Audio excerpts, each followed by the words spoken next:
Квадраттык теңдемени чечимин кандай ыкма менен алды?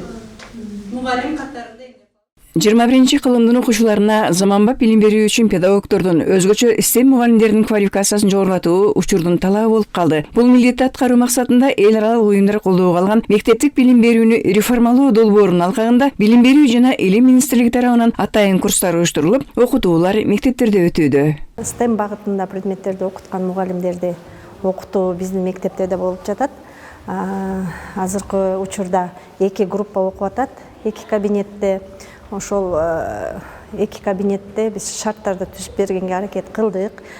Кабинеттер интерактивдүү панелдер менен жабдылган. Сабак учуруна, сабак процессине тоскоолдук болгон жок. Мугалимдердин айтымында тренингде PISA, STEM контекст тууралуу кенен маалымат берип, билим берүүнүн жаңы ыкмасы боюнча кандай кылып сабакты окуучуларга жеткиликтүү түшүндүрүүгө болот, өтүлгөн тема боюнча кантип алардын түшүнүктөрүн жеткиликтүү өнүктүрө алабыз деген суроолорго түшүндүрмөлөр берилип жатат. Мындай окутуулар мугалимдерди үйрөнгөн ыкмаларын сабактарында колдонууга шыктандырганы байкалат. PISA тестин окуп үйрөнүүдө, PISA мисалдарын чыгарууда окуучулар турмуштук маселелер чыгарат экен. Китепте чектелген, баягы эле формулага салынган мисалдарды эмес, турмушта биздин өтүлгөн темалар кандай колдонуларын үйрөнүшөт экен. Алган билим турмушта колдонгон окуучунун логикалык ой жүгүртүүсү аябай кең болот экен.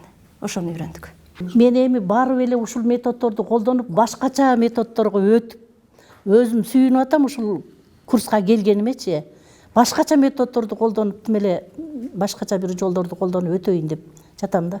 Мындан сырткары озеки 5 ыкман үйрөнүшкөн. Мында мугалим азыраак, окуучулар көбүрөөк сүйлөп, алардын ой жүгүртүүсүн өстүрүп, ойлорун кенен айтып берүүгө шарт түзүлөт экен. Курска катышкан мугалимдер өздөрүн окутуп жаткан тренер мугалимге да ыраазычылыктарын жашырган жок. Биз азыр сонун окуп жатабыз, жакшы жаңы түшүнүктөрдү кабыл алдык, жаңы түшүнүктөрдү окудук. Анан биздин эжебиздин мугалимибиз аябай жакты, бизге ошо 3 күндүн ичинде көп жакшы нерселерди алдык. Биринчи жөнөкөйлүгү ар бир мугалимдин суроолорун уга билет экен. Мугалим мектепте буга чейин жакшы окуган балага көңүл буруп, ал эми орто, начар окуган балдар менен иштешкенге 45 мүнөт жетишпечү десе, бул жерде өздөрү окуучудай болуп, жаңы заманбап ыкмаларды топ-топ болуп бири-бири менен үйрөнүп жатышыптыр. Педагогдордун айтымына караганда, мугалимдер үчүн мындай тренингдин пайдасы чоң. Мурун болсо китептеги анан жалпы формула менен иштегенде балдар формуланы табыш кыйын болуп, ошо артта калып аткандыгы ошо деп ойлоп калдым да азыр мына курска келгенден бери. Мугалимдерди окуткан курста ошол эле мектепте өтүлчү темалар: квадраттык теңдемелер, натуралдык сандар, курама сандар, жөнөкөй сандарга да, курама сандарга да кирбеген сандар тууралуу сабактар өтүлүүдө. Бул темаларды кандай түшүндүрсө, окуучулар жеңил жана оңой кабыл алып, сабак түшүнүктүү болот. Мисалдар менен керең көрсөтүлүп түшүндүрүлүүдө. Мугалимдер аябай жаңыланууга, жаңы билим берүүнүн тенденцияларына жана чакырыктарына аябай ачык экендигин байкадым. Активдүү иштеп жатышат.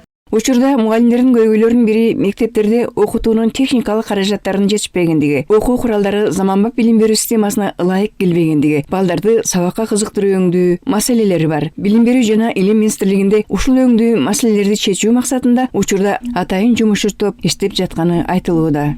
Калия Карыбекова, Бакыт Самсаконов, билим жаңылыктарына.